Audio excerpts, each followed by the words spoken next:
মা হারা মেয়েটার বিয়ে হয়ে গেছিল মাত্র 14 বছর বয়সে। তারপর নির্মম অত্যাচারের শিকার হয়ে 3 সন্তানকে নিয়ে ছাড়তে হয়েছিল শ্বশুর বাড়িও। আর এখন এই মেয়েটাই একটা ট্রান্সপোর্ট কোম্পানির মালকিন। কি শুনে অবাক হচ্ছেন? ভাবছেন স্বামী ছাড়া কিভাবে একজন নিম্নবিত্ত ঘরের গৃহবধূ একা এত কিছু করতে পারেন? হ্যাঁ, এমনটাই করে দেখিয়েছেন মহারাষ্ট্রের নীতা। আসুন আজকের এই ভিডিওতে আমরা জেনে নিই শূন্য থেকে শুরু করা এক সিঙ্গেল মাদারের একজন সাকসেসফুল লেডি হয়ে ওঠার গল্প। মহারাষ্ট্রের এক নিম্নবিত্ত পরিবারে নীতার জন্ম। অভাবে তাড়নায় বেশি দূর পড়াশোনা করতে পারেননি নীতা। তার উপর খুব অল্প বয়সে নীতা হারিয়েছিলেন তার মাকে। এরপর নীতার বাবাও তার ভরণ পোষণের দায়িত্ব নিতে অস্বীকার করেন। তাই মা বাবাকে ছাড়াই ছেলেবেলা থেকে নীতা মানুষ হয়েছিলেন তার দাদু দিদিমার কাছে। এরপর মাত্র 14 বছর বয়সে এক নিম্নবিত্ত পরিবারে নীতার বিয়ে হয়। শহরের এক বস্তিতে ছিল নীতার শ্বশুর বাড়ি। বছর ঘুরতে না ঘুরতেই নীতা মা হন। স্বামী আর সন্তানের যত্নের পাশাপাশি সংসারের যাবতীয় কাজ মুখ বুঝে করতেন নীতা। একদিনের জন্যও কোনো অভাব অভিযোগ ছিল না তার। কিন্তু নীতার শ্বশুরবাড়ির লোকজন তাকে মোটেই সহ্য করতে পারত না। অকারণে তারা নীতার উপর শারীরিক এবং মানসিক অত্যাচার করত। সেই সঙ্গে তার স্বামীও ছিলেন একজন মাতাল।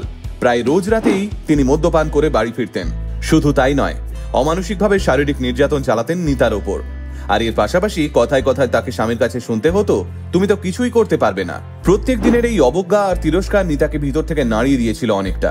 মনে মনে নিজেকে কথা দিয়েছিলেন এই জীবনে তিনি নিজের জন্য এবং নিজের সন্তানের জন্য কিছু করে দেখাবেন। দিনের পর দিন বস্তির ওই ছোট্ট ঘরে এমন হিংস্র অত্যাচারের সম্মুখীন হতে হতে হাঁপিয়ে ওঠেন নীতা।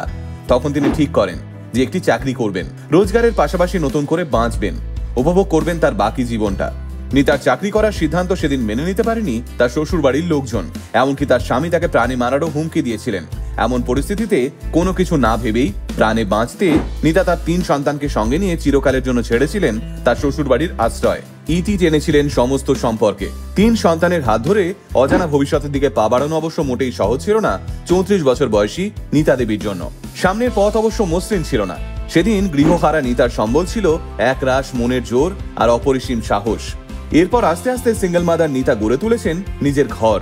সন্তানদের বড় করার পাশাপাশি সম্পূর্ণ করেছেন নিজের পড়াশোনা।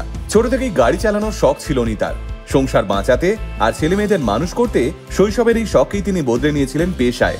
স্কুটার চালানোয় পারদর্শী হলেও রোজগারের তাগিদে একসময় বড় গাড়ি ও স্কুল বাস চালানোর প্রশিক্ষণ নিয়েছিলেন নীতা। প্রথমে একাধিক স্কুলের পুলকার হিসেবে পরিষেবার কাজ শুরু করলেও পরের দিকে তার এই ট্রান্সপোর্ট ব্যবসা আস্তে আস্তে বাড়তে থাকে। বর্তমানে নীতা তার নিজস্ব একটি পরিবহন সংস্থা গড়ে তুলেছেন, যার নাম শ্রী নীতা ট্রাভেলস। আর এর জন্যই তিনি আজ 13টি বাসের মালকিন। এখন তার 2 মেয়ে স্বাবলম্বী আর একমাত্র ছেলে থাকেন কানাডায়। একজন সাধারণ নারী কিভাবে অসাধারণ হয়ে ওঠে সেটাই করে দেখিয়েছেন নীতা। দরিদ্রতা আর কঠিন পরিস্থিতির সঙ্গে কাঁধে কাঁধ মিলিয়ে লড়াই করে ছিনিয়ে এনেছেন জয়।